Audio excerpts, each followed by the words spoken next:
Redditors who went to jail prison, what went through your head on the first day? My first night in county jail was surreal, to say the least. My summer of drugs and drinking had culminated into stupid crimes and there I was. My mom wasn't going to pay bail. I had to learn my lesson. That lesson turned out to be 8 years in a maximum security prison.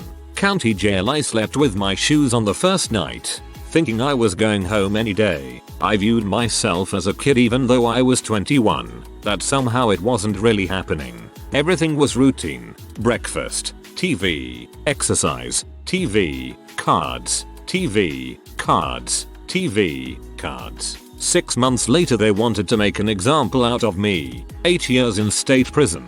In NY, you do 80% of your time, so it ended up being 6 years 10 months. That first night in state prison, completely different ballgame. First, leaving county jail you're in shackles. Legs shackled to the guy next to you, so if you try to run you better hope both of you are really good at convict 3-legged racing.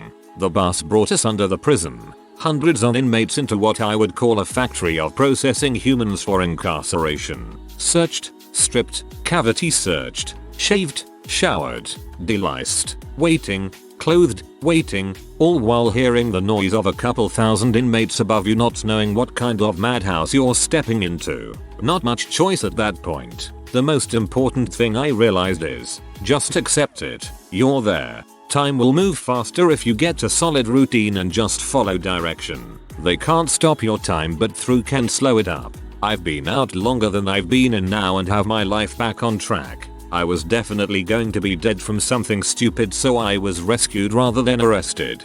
Don't go to jail, kids. Being separated from everything was the worst. How was your relationship with your parents after this? I think the first thing that went through my mind was, how can I mentally prepare myself to survive this? Then when you get moved to your cell it changes instantly who's sizing me up. After that, while laying on the bunk, it's I'm going to have a lot of unpaid bills when I get out. I was in jail, not prison. 1. This sucks. 2. Oh, the people are a lot nicer than I thought. 3. This is gonna be boring. 4. Food sucks. 5. I have to crap in front of everyone. 6. This sucks. That was jail for a month in a large pod. About 30 people on bunk beds in a large open dorm with 2 tiers. No cells, just big dorm. It was life. Some people were buttholes but most were okay. Just trying to pass the time while doing their time. Played chess. Worked out. Did some writing. The books were all like middle school level though and very uninteresting. My experience exactly. Scared little 21 Wyoming was crapping bricks as I carried my little tub of underwear and toothbrush etc. down the hall to the pod. Put on a stoic face and marched right to my bunk. Set myself up and realized that this was gonna be boring as frick and nobody was gonna frick with me. Went to jail for shock treatment and had to stay 2 weekends. 7 AM Saturday to 7 AM Monday. You go in for processing, get naked, and then spread your butthole and cough. They take you to your cell and you meet your mates. Hopefully they are cool, most likely will be if you are staying for a short time. Realize there is an actual toilet 2 feet from your bed. This is where people crap. Sometimes while you are trying to sleep. That's the weirdest part. Breakfast is at 5 AM. Saturday night we got to watch a movie. Everyone seems to be friendly during the movie and will yell out funny phrases or catcall when a sexy lady shows up on screen. Short of it is I basically read Louis L'Amour books the entire time that I borrowed from my cellmate. Also, got the nickname Chainsaw Dave because I grind my teeth when I sleep. They said it was as loud as a chainsaw. Pretty badass nickname for something so mundane. I was sentenced to jail for 3 months and did 67 days. Relentless anxiety for the months leading up to it, and then within like 10 minutes of being there I knew it was going to be fine. Walked into a room with like 30 dudes watching The Price is Right. 1 person I knew from high school, 2 people I knew from college. The dorm had a cappuccino, snack, and soda vending machine. Probably like 70% of the people there were barflies doing a couple months for their second DUI. 20% non-violent, small time, drug dealers, me. 10% dads who couldn't, won't, pay child support. I worked in the kitchen for 12 hours a day, slept for 8, watched TV for 4. I did a couple weeks in county and it was mostly tweakers who were doing their annual detox. It wasn't so bad because it was the calmest and chillest they ever were in their normal lives. One guy even made a big speech, turned off the TV. When he heard something racist, we all got to freaking live here together. My dad is a storyteller and went to prison 3 times. He got out the first time for 2 weeks before he went back for 2 more years. He got out again before he went back and only days later for violation of parole. He never went back because his new cellmate was an 80-year-old man who told him, "I've been here since I was your age. In case you're bad at math, that's 60 years. I have no chance of parole and I know I'm going to die here. You think being here for however long you're in for is bad? Imagine knowing there's no way out. You best straighten yourself before you end up like me, son." My dad never went back. On an unrelated note, this was the same man who my dad practiced chess with every day for 2 years. I still have yet to beat my dad at chess. Sounds like the plot of every jail movie. Spent the night in Orange County lockup. Got bailed out, but not before listening to a hardcore African American with dreads and tattoos hitching that he'd been profiled because of his car. And when he got out he was going to get the biggest dang Dodge pickup with a Dixie flag in the window and a KKK sticker on the bumper. Shotgun rack too. Them dang cracker cops ain't never gonna pull Muay black butt over again, funny guy. The loop is heck on earth. Handed my passport to the guy at customs on my way through OR. Tambo. He looked at my visa funny, said never seen one like this before, and my heart kinda dropped into my stomach almost immediately. I didn't really think much, just went into a numb sort of survival mode and tried to keep a low profile. No white boy in his right mind lets himself get arrested in South Africa. Fortunately, they stuffed me in a cell with all the other illegal immigrant types for a week. As a white American, I had a kind of celebrity status I hadn't expected. Everything was cool. Pakistani Muslims sharing food with Ugandan Christians. Christians sharing weed with Muslims while I ran lookout. I kinda missed those guys by the time I got out. I got stopped at OR. Tambo for having some weed in my carry-on which I packed by mistake. They let me go after about half an hour. But I missed my flight. I was broke and so were my glasses, so I spent 2 days in the airport without food and half blind waiting for the next flight. Good times. Had to do 5 days for probation violation. Boozehound drug addict. I failed a P test. The first day consisted of me checking in at county and sitting in booking for 24 hours. The booking area had the most uncomfortable chairs created. If there is a heck, it will be filled with these hard plastic chairs that are impossible to sleep in. It sucked. All I could think about was how much this sucked and how I had no one to blame but myself. Decided right there to start taking the mandatory addiction classes seriously and start trying. Otherwise, I would just end up back in jail, surrounded by pedophiles and violent offenders, which is not pleasant. Best thing that ever happened to me. I got put in max for felony assault, up to 8 years, after this dude tried to force my girlfriend, now wife, into a bathroom with him at a bar. I only threw one punch but he wound up falling through a plate window and slicing arteries. After 2 days in holding with people coming down off of all the drugs, MH, etc, and the transfers trying to start fights with everyone, I got sent to 23HR lockdown in APOD, which is reserved for violent offenders. One skinhead dude was in on 23 counts of various forms of homicide manslaughter, so crap got real fast. Cell got tossed at one point and they questioned me. I didn't say crap, which in hindsight was smart since when my cellmate got back he asked a guy across the way if I said anything. Then he introduced himself to me. After that we were cool and he vouched for me saying I was in there for some real crap. God knows how long it was before this happened. Hours ticked by like days. Time stands still. My cellmate had been in for 2 of his 6 years with repeated trafficking, felony firearm, battery on an officer. Well, got back from a hearing super excited saying well if I plead to this or that I should be able to get out in a month. He was dead serious but inside my head I knew there was no way. Something about his conviction while staring me dead in the eyes made me realize that there is absolutely nothing else going on in his head but trying to get out. That night while brushing my teeth, I remember staring at myself in the mirror thinking, I truly believe I'm getting out tomorrow too. That was the most eye-openingly present yet emotionally detached pit of realization I have ever fallen into. I was lucky though. My charges got dropped on self-defense after bar surveillance showed him touching me first, so frick that. I make sure to avoid situations that might put me in that situation. I don't have crap to prove to anyone. It used to be frick cops. Now it's frick jail. I'm never going back. Nearly killed a guy with one punch for trying to rape my girl seems worth some serious cred. Realizing as the acid wore off that this was in fact not a dream, as I originally suspected, and the stack of previously illegible pages of charges and huge bail sum that I thrown all over the cell was probably important. Whoa, this be story time.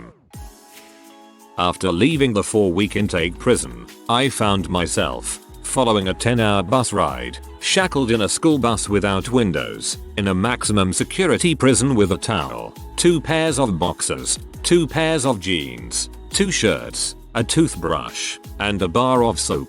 I hadn't showered in 2 days, and not smelling like crap is important in prison, so I made my way to the herd shower and got in. Now, I wasn't scared, necessarily, but I also wasn't super enthusiastic to be showering with a bunch of dudes, of course. I turned on my spigot and starting soaping up, and dropped my precious bar of soap onto the ground. The shower was silent as I turned around and stared at my soap slipping away on the floor. All eyes were on me. I had to choose quickly, so I did what came naturally. I started laughing out loud. I just roared with laughter. After a few seconds, everyone in the shower started laughing with me. In that moment, we all shared in the absurdity of our situation and enjoyed a good prison shower rape joke laugh. It also really helped quell my biggest fear about prison, actually, which was that I was going to be raped. I was a youngish white man who didn't know anyone and wasn't affiliated with anything, and I was going in alone. But that day gave me a lot of confidence and strength. My first thoughts were about being raped.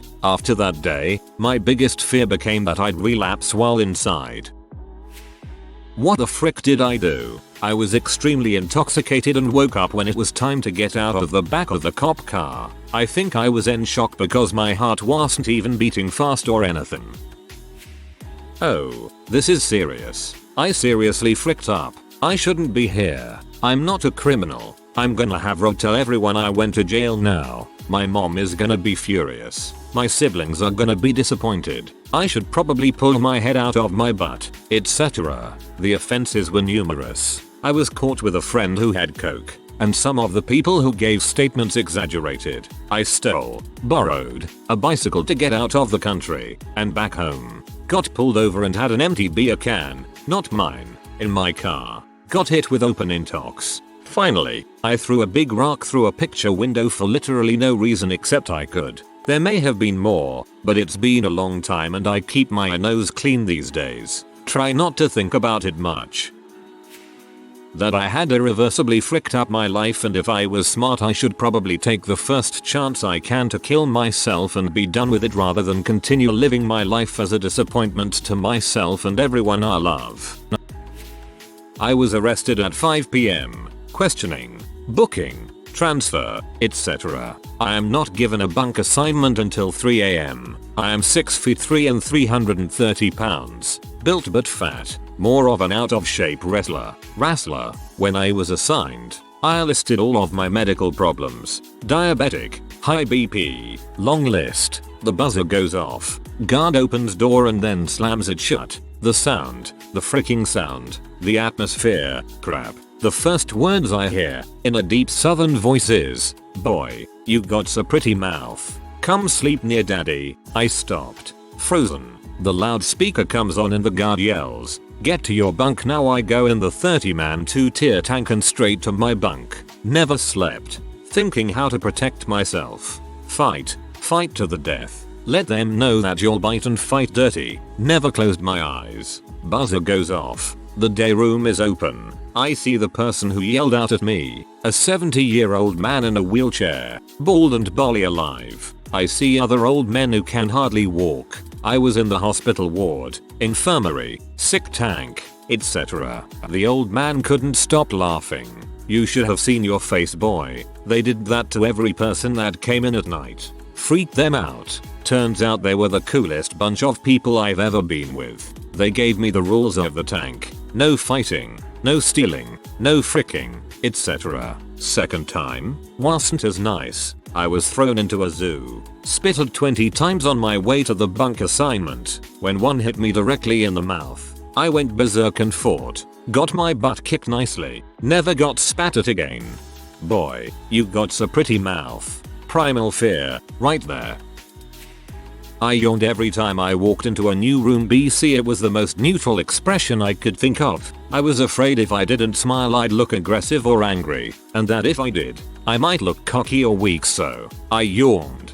Here comes the narcoleptic. I was arrested while trying to schedule a diversion class I had missed. Missing the class violated a plea bargain stemming from a DUI I had gotten months before. I was immediately taken to processing. This was a Friday about noon. Unfortunately, the court was full for the day, so I didn't get to see a judge until the following Monday. I was put in a group cell with about 30 people. At first I tried to keep a low profile. I grabbed a book off a shelf and began to read. It was some silly romance novel, but it was all that was available. Then, some gangbanger saw me reading. He took my book and started yelling, "Look at Mr. Smarty Pants, reading books over here. He thinks he's too good for us." I was scared shitless. I wanted no part of a jail fight. I just wanted to read and get through the weekend. Luckily, a guy who was often in jail, but a really cool dude, came and put the banger in his place. Gave me the book back and asked, "You know how to write too? Can you help me write a letter to my girl?" I proceeded to help write letters for 5-6 different cellmates. It was surreal. I became a protected guy, all because I helped some bad dudes communicate with the outside world. The letters I wrote were amazing. One guy had me tell his GFs how much he wanted to lick her butt. Seriously. One guy had a newborn at home. He was out buying formula when he was picked up for a parole violation. His household had no phone, so his fiancée had no idea what happened to him or their car for 3 days. He cried when we were writing the letter. I was humbled by the experience. I got sentenced to 10 days for missing the class and got out in 5 total. I ended up getting high fives and hugs from some of my cellmates as I was released. All in all, it was a positive experience, all things considered. Whoa, that's like a movie, man. Welp, frick. Just gonna chill and mind my own business. It was truly the worst experience of my life. Miami is not a place you want to get locked up. It's truly appalling conditions. I have no idea how it's even legal to keep people like that. Dehumanization of criminals. Revenge fantasies fueling the use of prison as a form of brutal punishment beyond simply removal of freedom. Lack of reform and rehabilitation as priorities in the system. Significant underfunding justified by all the above.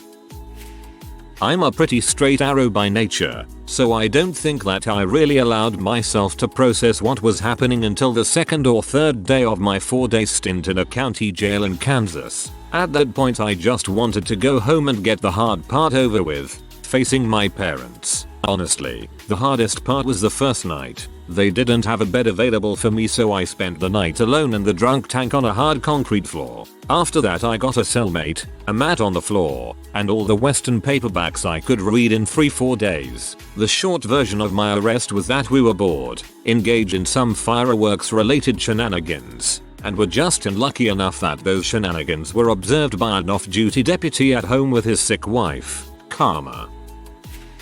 My friend was sent to juvie for a month when they found a pocket knife on him after getting into a fight at school. He was a pretty good kid, but found out his girlfriend was cheating on him with another guy, so he found the guy at lunch and pummeled him. He said he was just in his cell crying the first day. He thought he was never going to see anyone again, or that he would get killed in there. Afterwards, he said he didn't talk to anyone but that everyone was generally nice to him in there. I never really got that thought process. Why go after the guy your girlfriend is cheating on you with and not go after the person who is actually doing the cheating? It's like the person is in denial that their significant other has betrayed them, so they have to put the blame on someone else. This isn't so bad, after I realized they do not do a full cavity search on intake. The guards were mostly cool. Guard, how long are you staying at the resort? Me. 6 months. Guard, holy frick. You kill a guy? Me. No, just a fight. Guard, well should've killed them. Probably got in less time. I also got out on work release, which was a sanity saver. I'll keep this in mind, lol. Was in jail for a month. Speeding and DUI mixed with missing first court appearance got me a 90-day sentence with 60 suspended. Went into jail that day, right after my court appearance. I wasn't scared really because I live in a small city, just let down. Like you realize your whole life is to not go to jail, ever. Then you're there and you realize that this is now your life. Guards talk crap, real crap, so you can stay longer. It taught me I never want to end up back in that situation again. I was 23 and served my 30 days. I'm 28 now and actually I'm glad I went through that because I was very reckless as a young adult. I was arrested at Mardi Gras 1 year for battery on an officer with injury. Oops, up until this point, and since then, I've been pretty much straight as a board. I think I've had a whopping 2 speeding tickets and 1 parking ticket in my life. I'm early 40s. Got hauled into the New Orleans jail. Freaked out of my mind. Here I am, a tubby white geek. Kept to myself in the booking area. Finally got to my cell well into the evening. They hauled another inmate out of the cell to make room for me. So I've instantly made at least 1 friend. Tried my damnedest to sleep, but I'm a snorer. So didn't really sleep. Didn't want to wake up the other guy in the cell. Spent the day talking to the guy. He was in on drugs. We talked about our life experiences. I got out on bail. Fast forward a few months, and I've plead guilty to a lesser charge of battery on an officer and get sentenced to 17 days. Having spent 1 night in, I steel myself for 17 days of boredom. I'd researched a lot and had my wife send me a CISSP book to study while I was in. Since the lesser charge wasn't a felony, I was stuck in an open dorm with lots of other inmates. That was a trip. You feel like a new student walking into a full classroom. Where am I going to bunk? Who's already eyeballing me to screw with me? I chose a top bunk of a bunk bed, and an older, weathered guy said, "Hey, man, don't sleep up there. A big guy like you should be on the first one. Here's an open bunk right here," and pointed me towards an empty rack. I took it and was extremely on alert, trying not to jump out of my skin. Was this guy looking for someone to drop the soap in the shower? Or was he just a decent guy? Turns out, it was the latter. We talked like adults. He helped me understand the routine. I gave him the extra food I got. I was barely able to eat most of the food there. He shared some of his extras. He'd give me his applesauce, for example. All in all, a decent guy. He was in for drugs and theft, as were a lot of the other inmates. And while I'm not proud of what I did, let me tell you, if you've gotta go to jail, being able to say that you're in for battery on an officer, pled down from battery on an officer with an injury certainly doesn't hurt with the other inmates. Going to op is some serious crap. It's a rough jail to have to be held, and I've heard some horror stories. It's supposed to be one of the worst in the country. Got arrested for marijuana a while back. I spent the first 30 hours alone in a booking cell in a turtle suit. I mostly was just pee because I wasn't suicidal and wanted to know what was going on. When I'd get real clothes, when I could call my family, etc. At one point the next morning, they brought over the inmates from the housing blocks that were going to court and put a couple of them in my holding cell to wait. Hindsight, they were probably more unsure of me than I was of them because turtle suits automatically made people think you were crazy. After finally getting cleared by the psychiatrist, they let me change into oranges. Real underwear and pants never felt so good, and took me to the housing block. I remember being intimidated when I first walked in because people will swarm you when you're new to find out what you're in for, and whether you're on detox meds that they can try and bribe you for. I wasn't. The worst part was the food and additional lockdowns because people wanted to be hardasses. Overall experience 0/10, wouldn't recommend. The first time, why is everyone watching me make my bed? I didn't know the proper sheet tying procedure. Every time after that, who's got a coffee for an envelope wanna play spades, look at that guy try to make his bed. 36 hours in the drunk tank. Everyone was super cool. Played spades and the losers had to do push-ups. Everything stunk, especially the food. Dang. My kids and I bet each other using push-ups as currency. Good to know I'm preparing them for many possibilities. Trying to figure out who I could trust to release my wallet to so I could bail out without my parents finding out. They found out. Last time I went to jail, I went to central booking to schedule my community service. I was immediately handcuffed right out the cut and was pitbull chained to a chair for 1 hour. Very confused. They told me that due to the discretion of the warden and a pending trial that technically I was innocent until proven guilty. They were going to give me straight time. The booking officer who I watched his lunch for an hour in the back claimed he had called the warden, which was a lie, and said I was just going to go to jail instead. I asked for some phone numbers out of my phone, which was sitting next to me in a bag. They refused. I had no phone numbers. Nobody knew where I was except that I had gone to jail to schedule my community service and was immediately strip searched and thrown into a concrete box. In the first few minutes of sitting there, I realized that all the dumb mess that I have done to get there really wasn't worth it. It was terrifying, demoralizing, and really boring. The food was horrendous. They neglected to give me my 3 meds I was on despite the fact I was a seizure risk. Life pro tip: stay the F out of jail. Crap they pull like that is BS. I went to the courthouse on the correct date and time to pay a minor and possession ticket, Class C misdemeanor, and the judge threw me in jail just because he wanted to make a point. No one knew where I was either.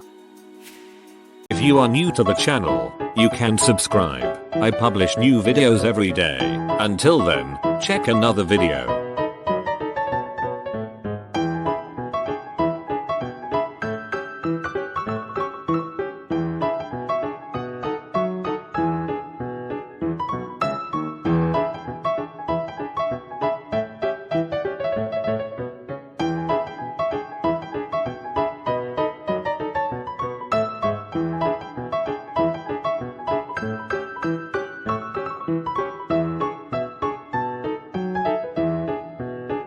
Bye for now.